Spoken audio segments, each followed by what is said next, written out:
Until recently, kindness was not a term we tended to associate with the world of politics and policy. Of course we want politics and politicians to be kind. Kindness is a good thing that we should all aspire to. But when that kindness becomes a political slogan, getting in the way of good policy, we have a serious problem. Good policy is active. It is much more than a passing compliment or a generous and encouraging word. Words and talk are naturally essential to the creation of good policy, as politicians, experts, and public servants discuss, listen, debate, compromise, and refine until the best possible solution has been reached. But it's when these words are put into action that the policy comes into being. For example, I've spent a number of years considering palliative and end-of-life care policy. I've seen the truly beautiful physical, psychosocial, spiritual, and cultural care that can be provided for people right through the dying process. And I've read the research that explains that this care is not only essential to helping people to die well, it also improves quality of life, increases life expectancy, and actually lowers healthcare costs. And yet, palliative care services in New Zealand remain underfunded, under-resourced, and as a result, unable to provide this necessary care for many of the New Zealanders who need it. Palliative care services urgently need good policy, focusing on things like significant funding increases so that these services no longer need to rely on cake stalls and op shops to survive. They, and we, need more than kindness from our politicians. Good policy is also written with an eye to the complexity, or what policy wonks often refer to as wicked problems. They call it this because they know that systemic issues can't be solved with a kind smile or a short-term solution.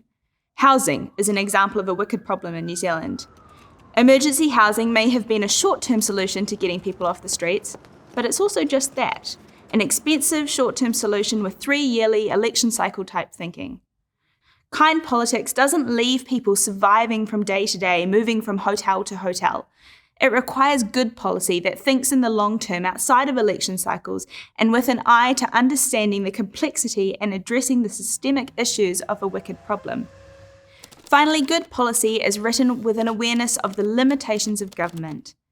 18th century political philosopher Edmund Burke spoke of the need for community, for each of us to be attached to the subdivision, to love the little platoon we belong to in society as the first principle of public affections.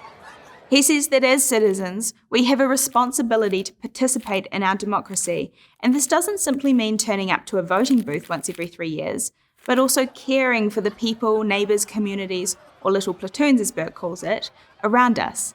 Government cannot act as a neighbour, community or friend, and it shouldn't try to. Rather, good policy should provide space for communities. As members of a democratic society, you and I hold an important responsibility in caring for and participating and being kind to the people around us. And it's important that we take this seriously. But good policy is aware of this and doesn't try to fill that role itself. If we're going to talk about kindness in politics, we should be authentic. Let's not reduce kindness to a political slogan, but actually care that we are being kind to New Zealanders by taking action and providing good policy. Policies that recognise the complexity of the problems at hand and the role that government can actually play in addressing this. Let's not just apply kindness to our favourite ideological causes, but to all causes, and not just to politicians, but to each and every one of us. Good policy may be kind, but it's much more important that it is good. I'm Danielle van Dalen for The Common Room. To see more videos like these, subscribe at commonroomnz.com.